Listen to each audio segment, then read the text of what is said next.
Es en tu abrazo, mi Jesús, que recuerda aquella cruz donde tú fuiste a morir con brazos abiertos. Os escribo a vosotros, padres, porque conocéis al que es desde el principio. Primera de Juan 2:13a. Buenos días, los saludo hoy, 16 de junio, mes de los padres. El pasado borraste con tinta carmesí. Me amaste. Todos son bienvenidos a nuestro tiempo de comunión de los domingos en la mañana. Avanzamos en el tema ofrendas, con recoger y sembrar. Inocente por ti, inocente, que ha encontrado en tus brazos al Padre que hay en ti. Hola, buenos días. Hemos enfocado nuestro tema general de los domingos de este mes de junio en ofrendas. Y hoy nos corresponde el tema recoger y sembrar. Oremos nuevamente. Padre, en el nombre de Jesús, gracias te damos por esta nueva ocasión que nos das. Estamos delante de ti, somos uno contigo y nuestro corazón está abierto para recibir tu palabra. Envía tu luz y tu verdad, guíanos por estas delante de ti para tu gloria y honra. En el nombre de Jesús, amén. Para nuestro tema recoger y sembrar, inicialmente vamos a ubicarnos en Éxodo capítulo 16. Éxodo capítulo 16, miremos los versos 17 al 21. Éxodo 16, versos 17 al 21. El miércoles pasado estuvimos considerando todo este capítulo 16, mirando la provisión del Señor en el desierto. Y en los versos 17 al 21 de Éxodo 16 encontramos: y los hijos de Israel lo hicieron así, y recogieron unos más, otros menos. ¿De qué se está hablando ahí? Recogieron unos más y otros menos. ¿Qué?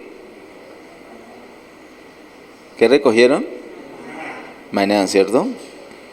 Unos más y unos menos. El Señor les había dado instrucciones. Ellos tenían una medida. ¿Recuerda cómo se llama esa medida? Gomer. Un gomer tenían que recoger cada día. Pero esa no era una medida tan calibrada, tan exacta, sino que era a ojo, a cálculo. De tal manera que, dice el verso 17, y recogieron unos más y otros menos. Verso 18, y lo medían por gomer, y no sobró al que había recogido mucho, ni faltó al que había recogido poco. Cada uno recogió conforme a lo que había de comer. Y les dijo Moisés: ninguno deje nada de ello para mañana. Mas ellos no obedecieron a Moisés, sino que algunos dejaron de ello para otro día, y crió gusanos y hedió, y se enojó contra ellos Moisés. Y lo recogían cada mañana, cada uno según lo que había de comer, y luego que el sol calentaba, se derretía. El miércoles pasado alcanzamos a ver cómo el Señor hacía una regulación. Él regulaba. Los que cogieron mucho, ¿qué pasó con los que recogieron mucho? ¿Qué dice la palabra? ¿Les sobró? No les sobró. Y algunos de pronto no tenían mucha fuerza, mucho aliento, ni siquiera para recoger mucho, recogieron poco, pero ¿qué pasó con ellos? ¿Les faltó? No les faltó. A unos no les sobró y a los otros no les faltó. ¿Y eso por qué? Porque el Señor los regulaba. Algunos muy ambiciosos recogieron y guardaron para el otro día. De pronto dijo, no, esa madrugadera, mañana me levanto a las 11. Esa madrugadera. ¿Y qué sucedió? Se agusanó. Otros, lo que les quedaban de lo que han recogido en el día, que pasaba en la tarde, se derretía. ¿Y quién se encargaba de eso? ¿Quién se encargaba de derretirlo? ¿Y quién se encargó de esos gusanitos actuando? Dios. Dios reguló para que los que recogieron mucho no les sobrara, y los que han recogido poquito no les faltó. Así que todo el pueblo tenía diariamente para satisfacer sus necesidades. Ese es el deseo del Señor cuando ellos recogieron el maná en el desierto. Recogieron. Hoy nuestro tema es recoger y sembrar, y quiero que miremos en 2 Corintios capítulo 8. Como les he dicho en varias ocasiones, 2 Corintios capítulo 8 y 2 Corintios capítulo 9 son dos capítulos muy especiales donde nos hablan de ofrendar. El apóstol Pablo nos habla de cómo se debe ofrendar en ambos capítulos, en el 8 y en el 9. Y quiero que miremos en 2 Corintios capítulo 8 los versos 13 al 15. 2 Corintios 8, 13 al 15 dice, porque no digo esto para que haya para otros holgura y para vosotros estrechez, sino para que en este tiempo con igualdad la abundancia vuestra supla la escasez de ellos, para que también la abundancia de ellos supla la necesidad vuestra, para que haya igualdad. Como está escrito, el que recogió mucho no tuvo más, y el que poco no tuvo menos. Esas palabras de Pablo del verso 15, ¿dónde están dichas? En Éxodo 16, lo acabamos de leer, ¿cierto? Así que Pablo tiene una revelación muy profunda acerca de ofrendar. En el capítulo 8, el apóstol Pablo sabe que recoger es ofrendar. Y debemos estar muy concentrados, no con nuestra mente, de hecho se puede desconcentrar con ella. Pero tienes que estar unido al Señor para poder ver eso que el apóstol Pablo vio. Porque no tiene mucho sentido natural que recoger sea ofrendar, no tiene mucho sentido. Pero en el capítulo 8 de 2 Corintios, donde Pablo nos habla de las ofrendas, él lo compara con recoger. Por eso empieza diciendo en el verso 13, porque no digo esto para que haya para otros holgura y para vosotros estrechez. Él está hablando de las ofrendas, y él no habla de las ofrendas para que los que están ofrendando se vayan a sentir en estrechez, y los que se van a beneficiar de esas ofrendas, entonces a diferencia de los otros, van a tener holgura, sino que el apóstol Pablo sabe que las ofrendas también son reguladas por el Señor. Las ofrendas tienen un propósito, y es que haya igualdad, es que se suplan las necesidades en la iglesia, se suplan las necesidades en el cuerpo de Cristo. No que unos saquen ventaja de otros, sino que haya igualdad. Dice el versículo 14, sino para que en este tiempo con igualdad la abundancia vuestra supla la escasez de ellos. Cuando alguien fue bendecido de una manera adicional, con abundancia, esa persona sabe que, por decir algo, tiene un presupuesto mensual, sabe, voy a poner un ejemplo, sabe que en su casa puede atender sus obligaciones con 2.700.000 pesos mensuales, un ejemplo. Otro seguramente que con mucho más que eso y otros inclusive por menos que eso. Pero voy a poner un ejemplo, 2.700.000. Yo apelo que no tengo ni idea de cuánto vale un pan. Yo sé que el pan de 1.000 vale 1.000, ¿cierto? Ese sí vale 1.000. De resto de precios no, pero es un ejemplo solamente. Entonces esa persona que con 2.700.000 cubre sus obligaciones en la casa, ese mes tuvo unos ingresos extra. Y no fueron de 2.700.000, sino de 7 millones. Tiene un extra, ¿cierto? Comparado con lo que el promedio que esa persona lleva. Entonces por eso dice en el verso 14 de una abundancia. ¿Saben para qué es esa abundancia? Según el verso 14. Hermanos, miren el verso 14. Y me dicen para qué es esa abundancia. ¿Esa abundancia para qué es? Para suplir la escasez de otro.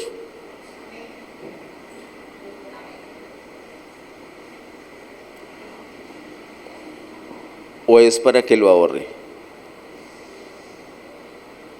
¿O es para que haga gastos extras? ¿O es para que aproveche y se vaya a pasear?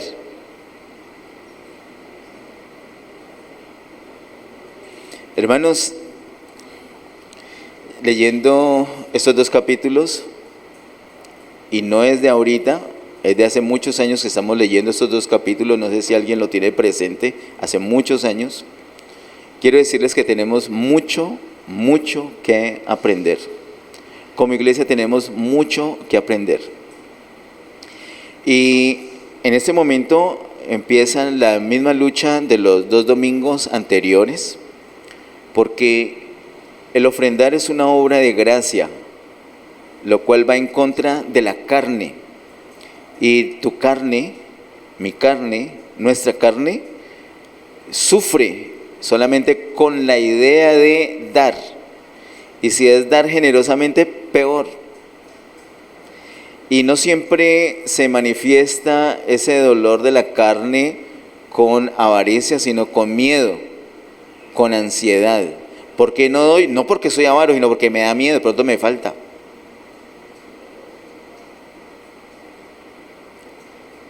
Para el Señor esas dos cosas van de la mano. Según Mateo 6, esas dos cosas van de la mano, la avaricia y la ansiedad, porque ambas son falta de confianza en el Señor. ¿Para qué la abundancia que tenemos en un momento dado? Según el verso 14.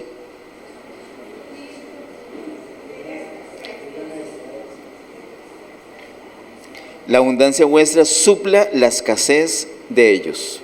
Es para eso. Supongamos que alguien dice, no, eso es lo que Dios le reveló a usted, pero a mí no me revela esto. ¿Y usted puede hacer lo que quiere con su dinero? ¿Sí o no? ¿O el Señor no lo va a dejar? Si usted quiere irse a pasear, ¿el Señor no lo va a detener? Si usted quiere derrochar, ¿puede derrochar? Usted puede hacer lo que quiera con su dinero. Usted puede hacer lo que quiera con su dinero. Mire, muchos en el desierto salieron y cogieron extra. Ellos tenían el derecho. Lo de ellos era recoger. Lo del Señor era hacer llover. Ellos no podían hacer llover pan del cielo, pero el deber de ellos era recoger. El perezoso que no recogió, pues se quedó sin la provisión, pero tenía que recoger. Y el que recogió mucho, algunos decían, voy a recoger bastante. El Señor se encargó de regular eso. Se encargó de que se aguzanara, se encargó que se derritiera, pero no le sobró. Hermano, tenga cuidado cuando usted va a guardar. Cuando usted tiene ingreso extra y dice, voy a guardar, mire para qué va a guardar. Mire cuál es la motivación que tiene. De eso estamos hablando hoy con 2 Corintios capítulo 8. Usted puede hacer lo que quiera con su dinero. De usted la habilidad para hacer dinero, incluso para protegerlo, para hacerlo rendir, para multiplicarlo, para ahorrarlo si se quiere.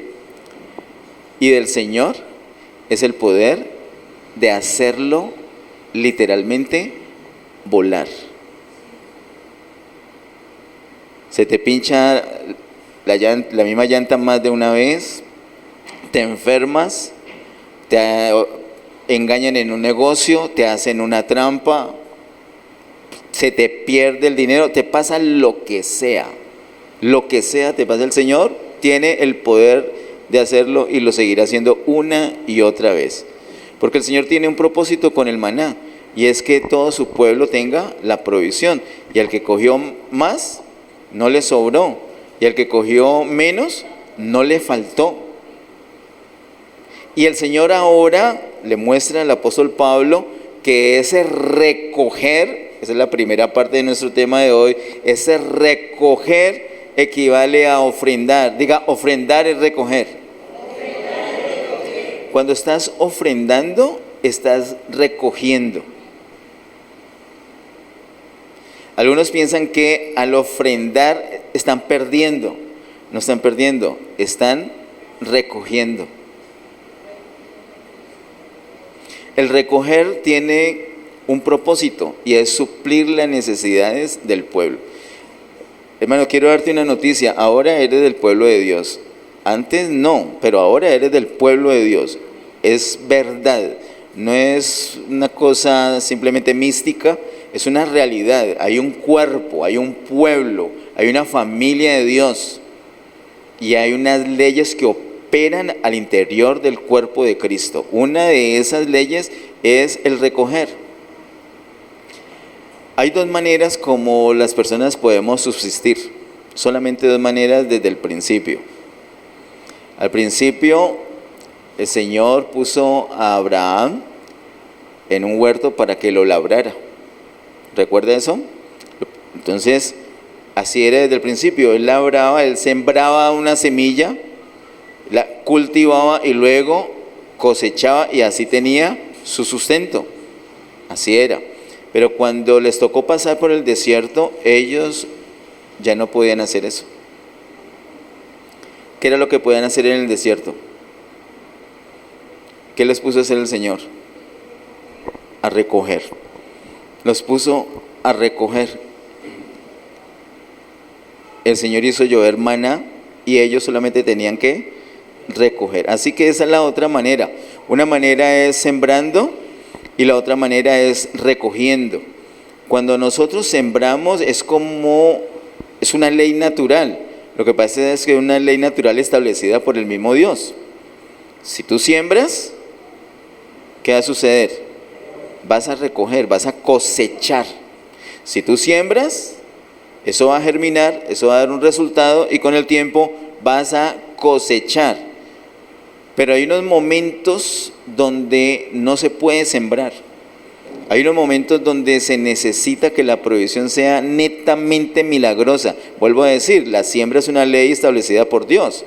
De esa manera también es algo milagroso. No me diga que es muy lógico, sinceramente, que usted siembre un frijol y que al tiempo tenga un poco de frijoles. Eso me parece espectacular, milagroso. Hay una ley natural que el Señor hace que se cumpla allí, pero hay unas veces donde no podemos seguir esa ley, no podemos sembrar, sin embargo el Señor sabe que necesitamos comer. Entonces ahí es donde viene milagrosamente la provisión del Señor, como en el desierto. En el desierto no solamente les dio maná, recuerden que también les dio agua. El Señor les dio todo lo que necesitaban en el desierto. Recientemente recordamos que durante la pandemia el Señor nos proveyó milagrosamente, no solamente a unos cuantos, a la humanidad. Muchos comimos sin sembrar. Yo recuerdo que cuando viene la pandemia, pues ¿quién iba a hacer esos cálculos de pandemia? Y yo pensé, en mi humanidad, si yo no hubiera renunciado a la Universidad del Valle, tenía mi trabajo asegurado, y no tanto mi trabajo, porque no se podía ir a la oficina. ¿Qué era lo que tenía asegurado? Mi sueldo.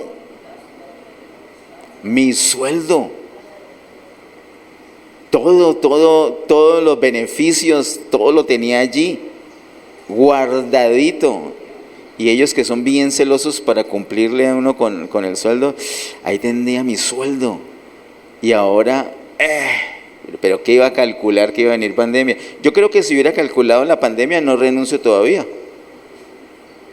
Yo soy muy débil, yo creo que hubiera hecho eso. Pero el Señor sabe lo que necesitamos, no me iba a avisar.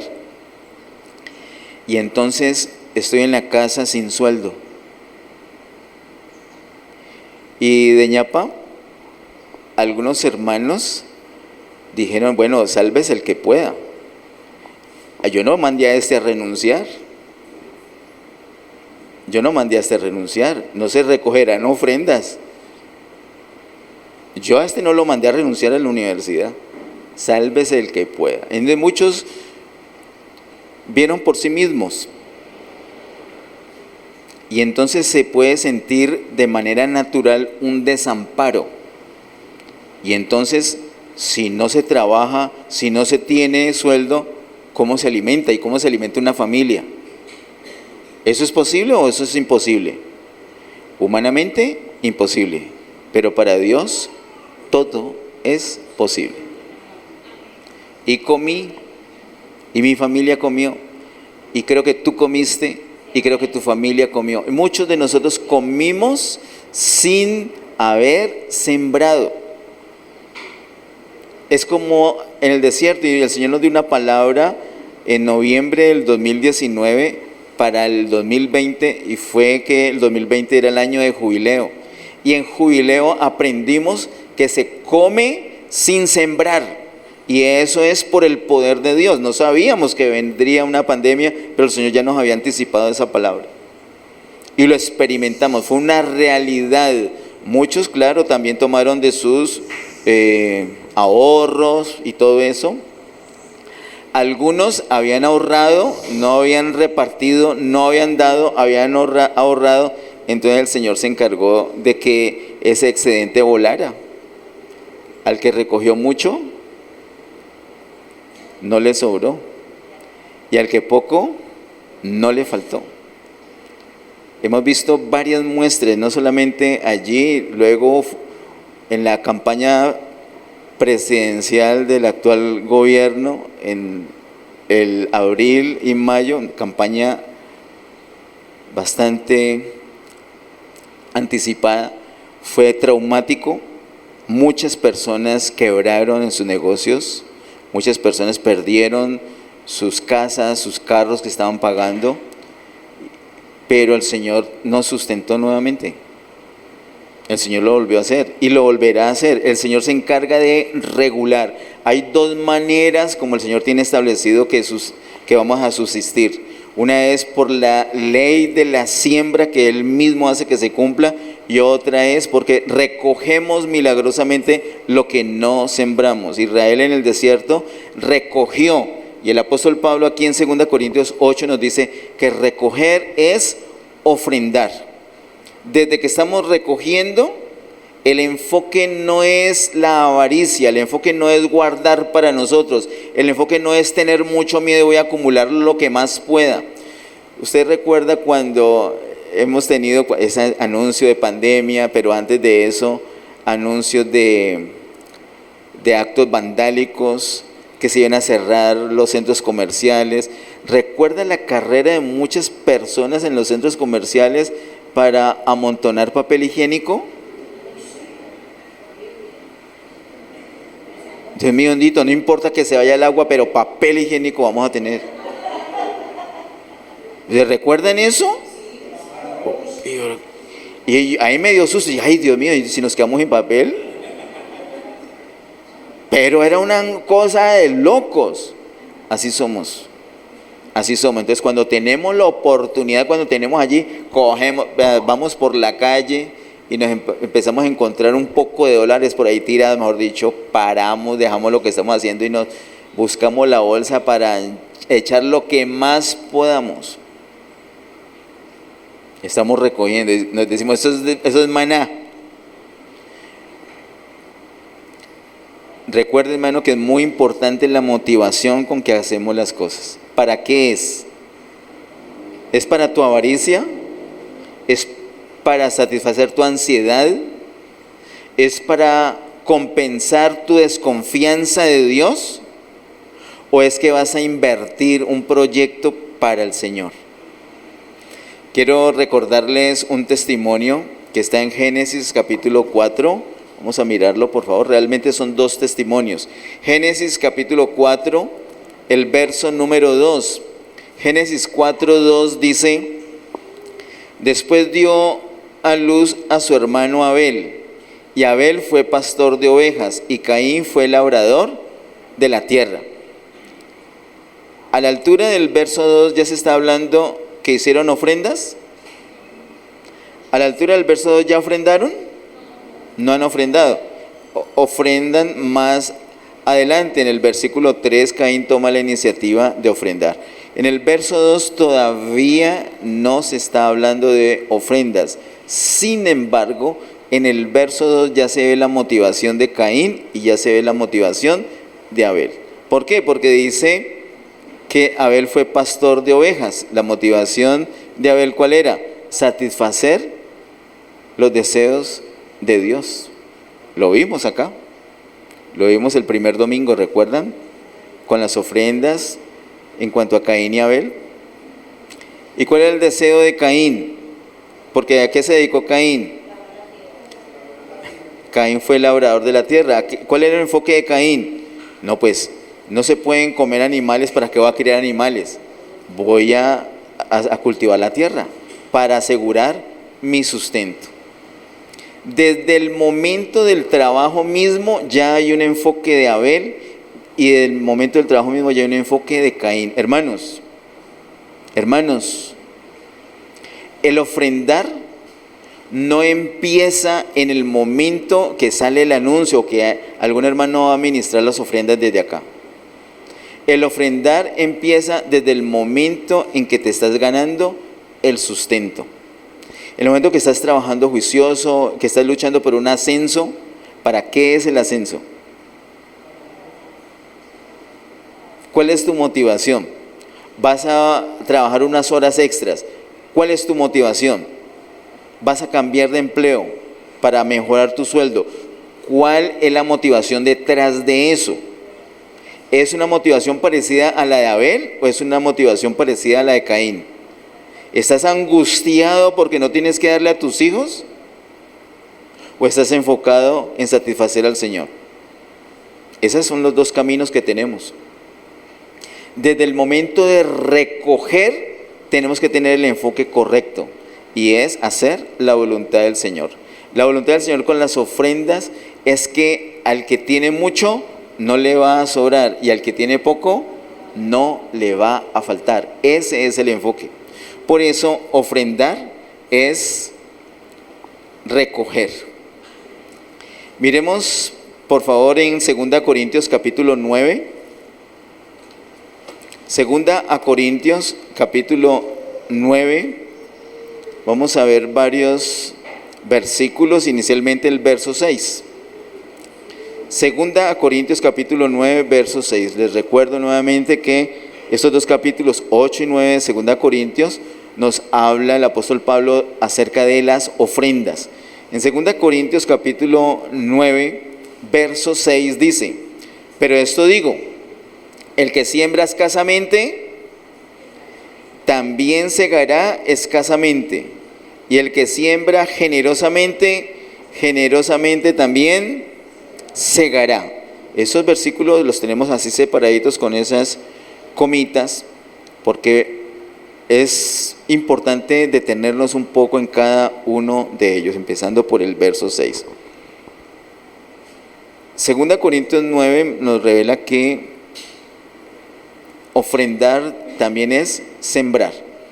Ofrendar es tanto recoger como sembrar. Para nosotros es más fácil entender que ofrendar es sembrar, pero hermanos, ofrendar también es recoger. Son las dos cosas. Por eso el apóstol Pablo utiliza todo el capítulo 8 para mostrarnos que es recoger también.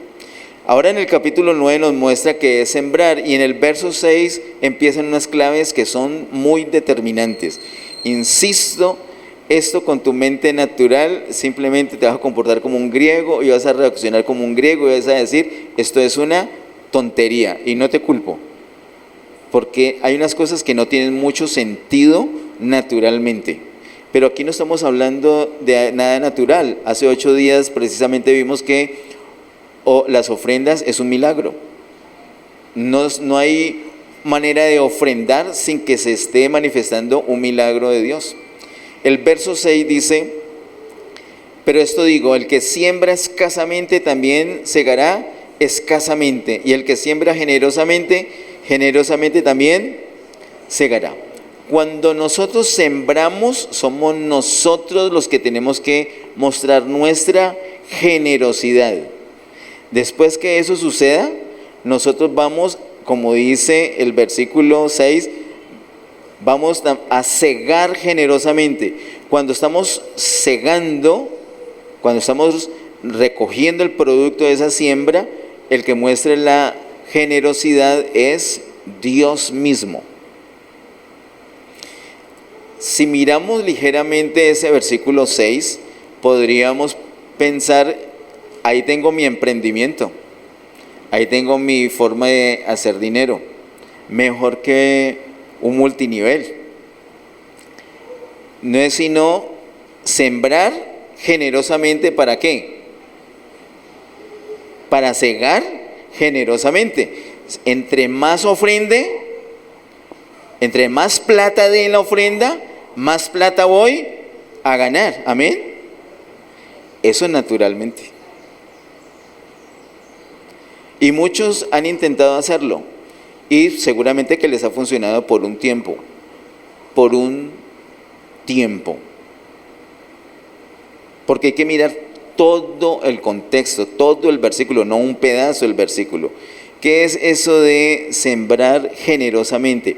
Mire que una manera de sembrar es escasamente, y la otra manera de sembrar es ¿cómo?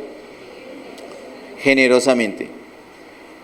Lo escaso va en contra de lo generoso. Pero ¿cuál sería la palabra más exacta que es contraria a escaso? Abundante. Se podría pensar, es una ofrenda chiquita, va a recoger algo chiquito. Una ofrenda grandota, va a recoger algo grandote. Y esos pensamientos que he dado, que tienen su lógica humana, basados en el verso 6, no es lo que el Señor espera. Contradicen totalmente el propósito, el deseo del Señor. ¿Qué es? Habría que mirar, ¿qué es eso de sembrar generosamente? Sembrar generosamente no necesariamente es sembrar mucha cantidad. Eso no es generosidad. La generosidad no es la cantidad, como le dijimos, hermano Ramiro, a este pastor que nos trajo una ofrenda. El pastor, como lo dijo David, reciente lo recordó, él pensaría, bueno, una ofrenda de pastores, entonces estamos hablando de que, no sé, y esto que está crudo, nos van a traer unos 15 millones de pesos, algo así por decir. Pero él trajo 300,000 pesos y tenía pena. Él dijo, no, yo hubiera pensado que la ofrenda iba a ser más grande, pero pues esto fue lo que se pudo. Entonces nosotros le dimos no solamente un consuelo, sino una lectura de la verdad. Le dije, hermano, si esto se dio con generosidad, esto es lo que el Señor va a usar.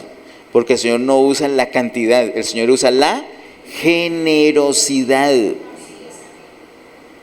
No sé hasta qué punto el hermano tuvo paz en su corazón y nosotros no le dijimos esas palabras por ser amables.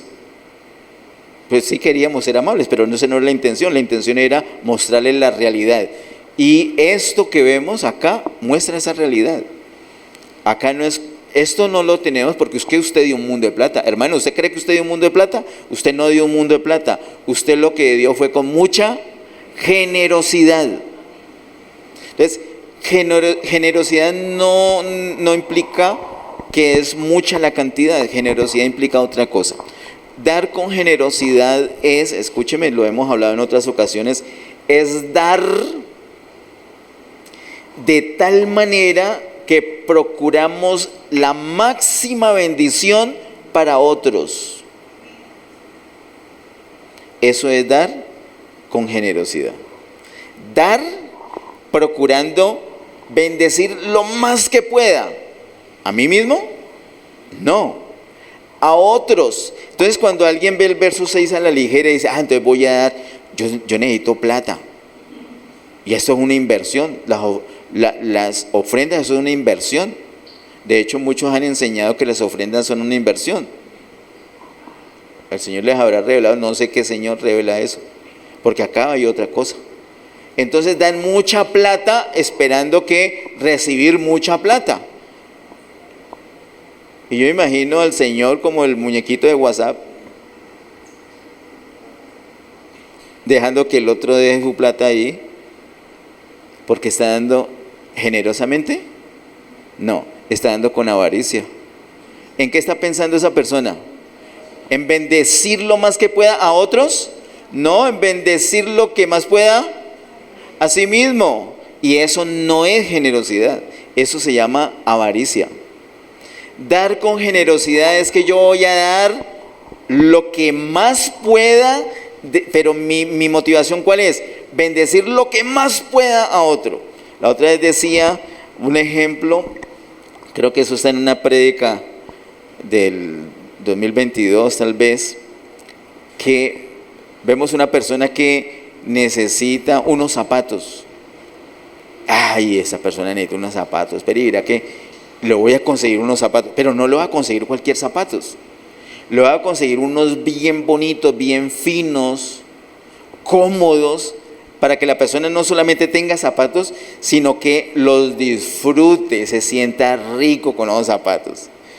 Y entonces después decís, pero también le voy a dar un par de medias, para que le combine bien con los zapatos, y un pantalón, y una camisa de una vez. Porque unos zapatos, pues sí, pero como yo voy a dar con generosidad, yo quiero bendecir lo que más pueda a esa persona. No voy al centro a escoger los zapatos más baratos posibles con tal de que darle los zapatos. Y eso sí, se los doy en un empaque que sea bien vistoso. No, todo lo contrario. Yo lo que quiero no es mostrarme, sino el objetivo, que es una ofrenda generosa, es ofrendar de tal manera que estoy procurando la máxima bendición posible para las otras personas. Eso es ofrendar con generosidad. Cuando ofrendamos así, oh por Dios, ¿qué dice la palabra? ¿Qué dice el verso 6? Y el que siembra generosamente, generosamente también segará. De tal manera que cuando yo puedo dar generosamente, lo que viene para mí es que el Señor va a procurar bendecirme lo que más pueda a mí. ¿Y será que Él me va a ganar en ese intento o no? Por supuesto, me va a abrumar con su bendición. Pero entonces no digamos, bueno, entonces voy a cambiar la óptica. Pero mi enfoque es que el Señor me bendiga, me abrume con su bendición. No, si es tu enfoque, ya perdiste, porque eso no es ofrendar con generosidad. Para ofrendar con generosidad no podemos estar nosotros en el cuadro de bendición no. Los que están en el cuadro de bendición son otras personas, yo no. Yo simplemente doy, procurando que los demás sean bendecidos lo más que pueda. Eso es ofrendar con generosidad. Vamos al versículo siguiente, versículo 7. Dice el versículo 7, cada uno dé como propuso en su corazón, no con tristeza ni por necesidad, porque Dios ama al dador alegre. Dios ama al dador alegre. Entonces, en el momento de las ofrendas, a propósito, ahorita al terminar vamos a recoger las ofrendas. Hermano, si usted va a ofrendar, como dice aquí, cada uno dé como propuso en su corazón, no con tristeza, ni por necesidad, no es porque se siente presionado. Usted ve esas camaritas allí, ahí están en las cámaras, están quedando los que ofrendan y yo, todo el mundo pasando y yo ahí sentado, no, me siento como obligado a salir por necesidad. Y como aquí dice que no con tristeza, entonces voy a tratar de por lo menos de sonreír. Porque no para el que vaya a revisar los videos y mira la cara de este. Está que llora. Hermano, si usted escúcheme, si usted esta mañana va a ofrendar y le duele ofrendar, yo le pido algo en el nombre del Señor: no ofrende, no ofrende, no dé, no dé. Vaya delante del Señor, que el Señor lo toque, que le dé la gracia de dar. Porque ¿cómo tiene que ofrendar? Dice, no con tristeza ni por necesidad, porque Dios ama al dador, ¿qué? Alegre. Usted está alegre. ¿Por qué está alegre? Porque es que, hermano, usted no sabe, voy a ofrendar y después el Señor me va a bendecir a mí. Esa es la alegría. No, esa no es la alegría. Ayúdeme ahí, hermano Silvio. Esa no es la alegría. ¿Cuál es mi alegría? ¿Cuál es mi alegría? ¿Cuál va a ser mi alegría? Voy a dar esto, y como lo estoy haciendo con alegría, no con tristeza, no me siento presionado, sino que me siento en libertad, lo voy a dar, y mi propósito es bendecir lo que más pueda. El Señor va a hacer un milagro con eso. No para bendecirme, no para devolverme la bendición a mí, sino que va a bendecir grandemente la iglesia con esto. No es la gran cantidad, pero hay gran cantidad de generosidad. Por eso lo traigo con alegría en mi corazón.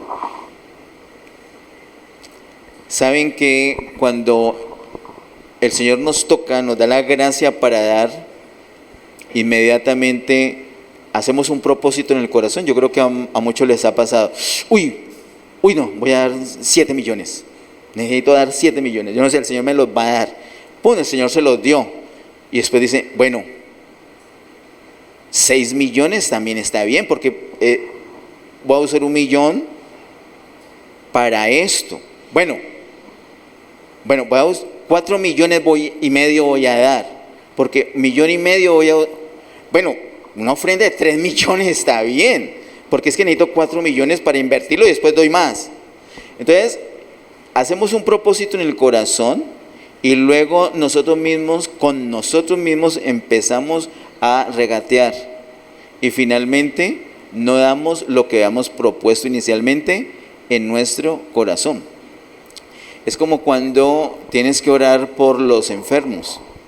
Cuando se está orando por enfermos, a los que lo han hecho, estoy totalmente seguro que les ha sucedido, por enfermos o por alguna situación. Hay varias personas que necesitan oración y tú estás participando en la oración. Vas a orar por alguien, el Señor tiene esa carga, y si el Señor tiene esa carga es porque puso esa carga, es porque se va a manifestar, porque va a sanar a alguien. Y entonces tú estás orando y el Señor te está mostrando a dónde ir, y mientras que vas empieza una lucha. Bueno, y esa persona yo la veo como muy grave, y le voy a decir se sana, y qué tal que se muera. No, mejor no oro por acá, mejor oro por acá. Entonces empieza una lucha entre lo que el Señor dijo inicialmente, la carga que puso inicialmente, y lo que finalmente hago de aquí a que llego a donde la persona. Hermanos, para ofrendar es igual. Es una lucha entre la carne y el espíritu. El espíritu va para un lado y la carne va para otro. Por eso es que vimos que ofrendar es un milagro. Entonces tenemos que movernos, es en el poder del Señor. De lo contrario, nosotros mismos no lo vamos a hacer. Debemos hacerlo como propusimos en nuestro corazón. Vamos al versículo 8 y 9. Versos 8 y 9 dice: Y poderoso Dios, diga, poderoso Dios. Diga nuevamente, poderoso Dios. Ahora, hay algunos que están acá que han recibido milagros de Dios y saben que poderoso Dios. ¿Es así? Diga usted, poderoso Dios. Hermanos, nosotros ofrendamos fundamentalmente porque poderoso es Dios. Si no, no ofrendamos. Si no, no ofrendamos. Si no, siempre vamos a estar, bueno, cuando esté mejor voy a dar. Cuando esté mejor voy a dar. Cuando yo me ponga al día con esto empiezo a... No, no. ¿Sabes cuándo el Señor es poderoso? Ya. Diga, poderoso Dios. Dice el verso 8, y poderoso Dios para hacer que abunde en vosotros toda gracia, a fin de que teniendo siempre en todas las cosas todo lo suficiente, abundéis para toda buena obra. Mire que el poder de Dios se manifiesta no haciendo aparecer millones en tu bolsillo, sino que dice, poderoso Dios para hacer que abunde en vosotros toda gracia. Lo que tú necesitas para dar, lo que yo necesito para dar, no es primordialmente dinero, sino gracia. Ay, ven, no trabaje y verá que de dónde vas a... Acabamos de ver el capítulo 8, que ofrendar es recoger. Acabamos de ver ejemplos donde hemos recogido, donde hemos comido y nuestros hijos han comido sin sembrar. ¿Por qué ha sido posible eso? Porque poderoso es Dios. Entonces lo que necesitamos es que Él nos toque, nos dé la gracia y ahora sí podemos dar. Según el verso 8, poderoso Dios para hacer que abunde en vosotros toda gracia. Luego dice el verso 9, como está escrito, repartió, dio a los pobres, su justicia permanece para siempre. Las ofrendas, hermanos, queridos hermanos, las ofrendas están relacionadas con la justicia de Dios.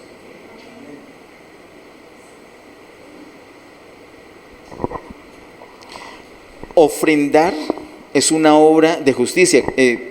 Miremos por favor en Mateo capítulo 6. Mateo capítulo 6 nos muestra 3 obras de justicia. Mientras nos ubicamos ahí, te recuerdo que este pasaje es parte del Sermón del Monte. Mateo 5, 6 y 7 es el Sermón del Monte, y parte del Sermón del Monte el Señor nos habla de 3 obras de justicia. Dice Mateo 6, 1, guardaos de hacer vuestra justicia delante de los hombres para ser vistos de ellos. De otra manera no tendréis recompensa de vuestro Padre que está en los cielos. Hay 3 obras de justicia. ¿Alguien las recuerda? Están mencionadas en Mateo 6. ¿Alguien las recuerda? ¿O de qué se acuerda que habla Mateo 6? ¿Sí se acuerda que en la Biblia hay un capítulo 6 de Mateo? ¿Sí se acuerda que hay un libro llamado Mateo? ¿De qué habla Mateo 6? De que usted se acuerde. ¿Perdón? Ahí están las 3 obras de justicia y en ese orden. La ofrenda, la oración y el ayuno. Yo les recomiendo, hermanos, que le den una leída a Mateo capítulo 6 bajo esa óptica. ¿Cuál óptica? La óptica que tiene. Porque lo que acabo de leer, el verso 1, nos habla de unas obras de justicia. ¿Cuáles son esas? Hay 3 obras de justicia mencionadas allí. La primera que se menciona es ofrendar. La segunda es orar y la tercera es ayunar. Después de hablar de esas 3 obras de justicia, Él cierra, o antes de cerrar el capítulo, el Señor antes de cerrar ese capítulo vuelve a mencionar la justicia. Quiero que leamos el verso 33. Mateo 6:33 dice, mas buscad primeramente el reino de Dios y su justicia, y todas estas cosas os serán añadidas. Ese es un tema que tenemos para uno de estos miércoles, posiblemente para el último miércoles de este mes, si el Señor lo permite. Estamos viendo los miércoles acerca de la provisión de Dios, es algo bien especial a tener en cuenta. Así que debemos tener un enfoque y es buscar con prioridad el reino de Dios y su justicia. La justicia de Dios está relacionada con el manejo que hacemos nosotros de el dinero. el afán, la ansiedad, el temor, la desconfianza, está mostrando que no estamos sirviendo realmente al Señor. Tenemos que buscar con prioridad el reino de Dios y su justicia. Y todas las cosas que necesitamos van a ser añadidas. Eso es lo que el Señor ha dicho. ¿Y a ti te ha cumplido eso? ¿Sí? ¿A alguien le ha cumplido eso el Señor? ¿El Señor le ha dado por añadidura las cosas que necesita? Él es fiel. Pienso que hemos tenido las dos experiencias, pero bueno, de eso hablaremos el miércoles que nos corresponda. Quiero mostrarles acá, volvamos por favor a Corintios capítulo 9, quiero mostrarles que las ofrendas están relacionadas con la justicia del Señor. Segunda a Corintios capítulo 9, ahora miremos el verso 10. Segunda a Corintios capítulo 9, verso 10 dice: y el que da semilla al que siembra y pan al que come, proveerá y multiplicará vuestra sementera y aumentará los frutos de vuestra justicia. Es un versículo poderosísimo. El verso 10 declara que el Señor es la única fuente de nuestra provisión. Dice, el que da semilla al que siembra. ¿Quién da semilla al que siembra? Diga, Dios. ¿Y quién da pan al que come? Dios. Dios es Dios el que lo hace. El que da semilla al que siembra y pan al que come. ¿Qué va a hacer? Va a hacer dos cosas. Primero, va a proveer. Y segundo, ¿qué dice ese versículo 10? Proveerá. ¿Y qué más dice? Multiplicará. Vamos con la primera parte. El que da semilla al que siembra, Él provee. Esa es la parte que vamos a mirar primero. El Señor nos provee. Luego vamos a ver que el Señor multiplica. Vamos a ver qué es lo que provee y luego vamos a ver qué es lo que multiplica. Despaciecito, todo está en el verso número 10. Vamos con qué es lo que provee. El Señor, ¿qué es lo que nos da? ¿Solamente nos da pan? ¿Solamente nos da semilla? ¿Qué nos da? Nos da semilla y nos da pan. Cuando el Señor te da una provisión, escúchame esto.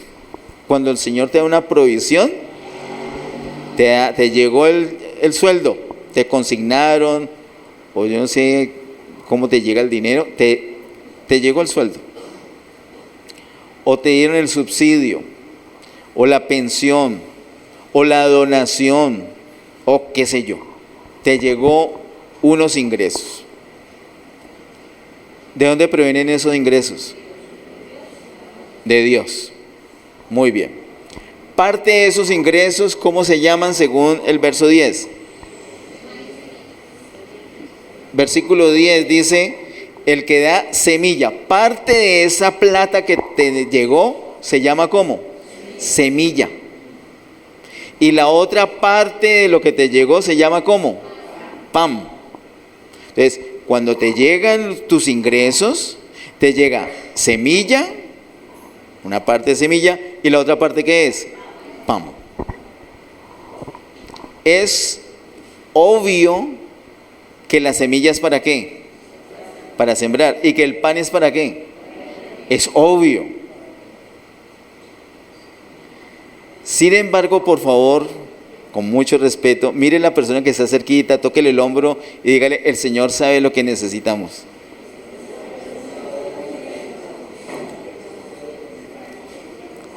Mire, el Señor en su misericordia, mire lo que hace. Versículo 10, ojalá usted pueda mirar el verso 10 en este momento conmigo. Dice, y el que da semilla al que siembra y pan al que come.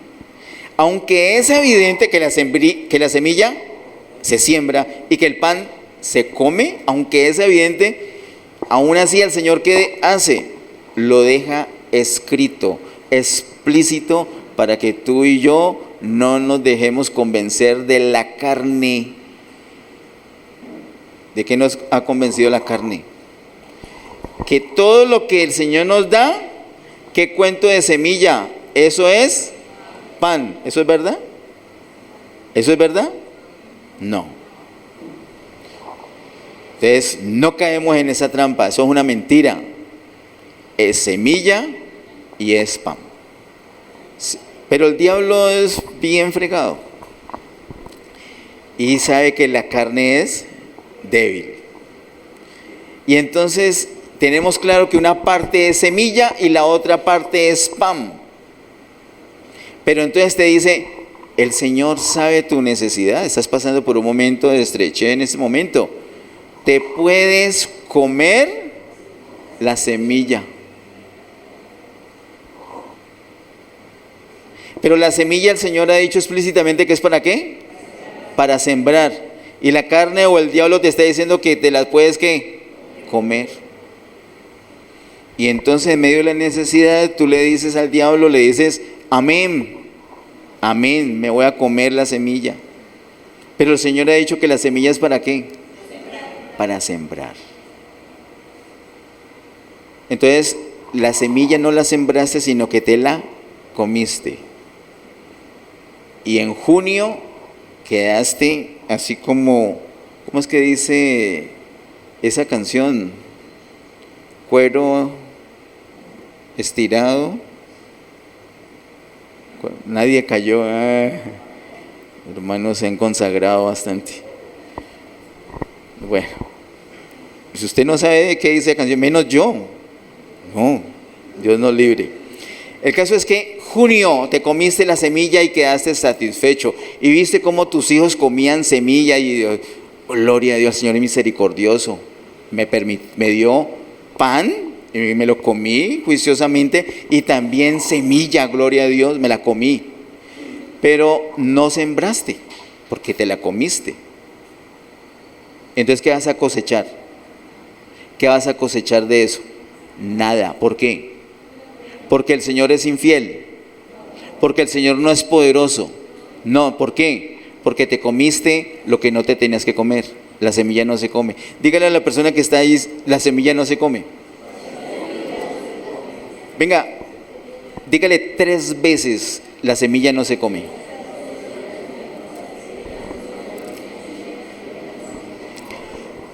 Y esta semana muchos vamos a ser tentados para comernos la semilla. Sí, el pastor dijo que no, pero es que esta situación. Pero si te la comes, no vas a sembrar. Y si no siembras, no vas a cosechar. Otra situación carnal muy rara es que el diablo te susurra y dice, esto es pan. Esto es para que pagues las deudas. Esto es para que pagues el arriendo. Esto es para la remesa. Esto es para los zapatos. Pero el diablo te dice, pero no. Siembra el pan. ¿Usted ha cogido alguna vez un pan calientico, ha hecho un hueco en la tierra y lo ha sembrado? Pero muchas veces los hijos de Dios vamos y en vez de comernos el pan, ¿qué hacemos? Lo sembramos. Y lo sembramos, y como lo sembramos esperamos recoger una cosecha. Y entonces el Señor otra vez como el muñequito de WhatsApp, porque sabe que el pan no es para sembrar, el pan es para ¿qué? Para que se lo coma. Pero para compensar que una vez nos comimos la semilla, entonces ahora sembramos el pan. No, hermanos, no es así. Diga, la semilla es para sembrar y el pan es para comer. ¿Puedes recibir esa palabra? Reciban esa palabra, recibimos esa palabra, recibimos la instrucción de Dios y el diablo no nos va a mover de eso. Es que parece evidente, pero el Señor lo escribe porque Él sabe nuestra debilidad. Y después nos comemos una semilla y a los 2 meses estamos manifestando la necesidad. No tenemos nada que cosechar porque no sembramos. Eso es lo que el Señor nos provee, pero también dice que multiplicará. ¿Qué es lo que multiplica el Señor? ¿Qué es lo que dice el Señor que multiplica según el verso 10? Vuestra sementera. Lo que el Señor multiplica es la sementera. Entonces miren, ahorita que vamos a recoger las ofrendas, vas a tomar esa ofrenda en tu mano, y si la tienes en tu mano y la vas a sembrar, es porque ese no es pan, sino porque es semilla. Ya vas a sembrar. Y no vienes así. No, después de esa predica me tocó, yo iba a dar 10,000, pero voy a dar 50,000 porque después de esa predica. No vienes así, sino que vienes feliz porque es un milagro. Es un milagro y vas a dar con alegría en tu corazón. Y tienes 50,000 o digamos 500,000. Tienes 500,000 pesos allí para ofrendar. Cuando te paras y tú lo volteas a mirar y lo revisas, ¿cuánto tienes? 500,000 todavía. Ya te paraste. Cuando das un paso para traerlo acá al frente, das un paso y paras allí. Como decía el hermano Mario, de pura maldad paras y revisas cuánto hay. ¿Cuánto hay ahí? 500. ¿Cómo se llama eso que tienes en la mano? Semilla. ¿El Señor multiplicó la semilla? No. Aquí está la canasta. Ya lo vas a echar. Y paras un momentico de pura curiosidad. Y cuentas. ¿Cuánto hay? 500. Porque ¿qué? Es semilla. El Señor no multiplica la semilla. No hay ninguna parte en la Biblia donde diga que el Señor multiplica la semilla, pero sí hay una parte que está en 2 Corintios capítulo 9 verso 10 que dice que el Señor multiplica. ¿Qué es lo que multiplica? Vuestra sementera. ¿Y qué es la sementera? La sementera es la semilla cuando ya la sembré.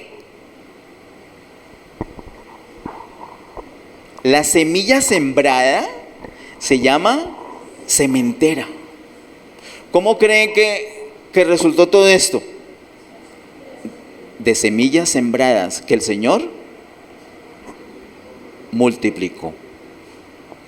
Entonces sembraste, le echaste ahí y te acordaste, justo antes de sembrar conté y tenía 500. Voy a meter la mano a ver si todavía hay 500. ¿Puedes hacer eso? ¿Por qué no? Porque ya la sembró. Ya la sembró. Y hace 8 días vimos que cuando el Señor recibe esos panes y esos peces, el Señor, después de bendecirlos, ¿qué hace? Los parte. Es un desprendimiento. Si tú todavía puedes meter la mano a la canasta para contar si todavía hay 500, entonces no has sembrado. Seguramente que los coges y van a haber 500. Tienes que sembrar. Tienes que despojarte. Lo das. Y el Señor multiplica la sementera. Hermano, es una lectura de lo que está escrito y de lo que el Señor está escribiendo con nosotros acá. Esto no fue generación espontánea, sino que es por la generosidad. Eso dice el versículo 10. Vamos por favor al último versículo, versículo número 11. Dice, para que estéis enriquecidos en todo, para toda liberalidad, la cual produce por medio de nosotros acción de gracias a Dios. Hermanos, del ejercicio de dar con generosidad, vamos a tener algo más en nuestra vida que está mencionado en el verso 11 y se llama liberalidad. La generosidad es cuando yo doy procurando bendecir lo más que pueda a otros. Y la liberalidad es cuando yo tengo una libertad Es cuando yo soy como esa viuda pobre que ¿qué echó de la parte de lo que tenía? ¿Qué dio? Todo. Hay personas que dicen, yo quiero, pero no puedo. Pero en el ejercicio de dar ofrendas generosas, el Señor no solamente te va a dar generosidad, sino que te va a dar liberalidad. Y después vas a estar feliz dando. Y no estás pensando, ya viene la bendición para mí. Estás pensando en bendecir al máximo a los otros. Y el Señor te va a dar cada vez más libertad para que sigas operando ese milagro en el poder del Señor. Hermanos, ¿creen que podemos ofrendar así? ¿Ustedes tres creen eso? ¿Los demás qué creen? ¿Creen que podemos ofrendar así? ¿Cuántos creen que poderoso es Dios? ¿Y cuántos saben que el Señor es el que nos da semilla y pan? Ya sabemos qué hacer con la semilla, ya sabemos qué hacer con el pan. Ya sabemos que el Señor multiplicará nuestra sementera. Padre, en el nombre de Jesús, gracias Señor te damos por todas las cosas, gracias por tu gran amor, por tu misericordia, gracias por tu bendita palabra, gracias por tus diseños, gracias por el ambiente de gloria, Señor, que hay en ofrendar. Gracias por este milagro, Señor, que ocurre, este milagro que está a punto de ocurrir. Te damos toda gloria, toda honra y todo honor a ti por siempre. En el nombre de Jesús.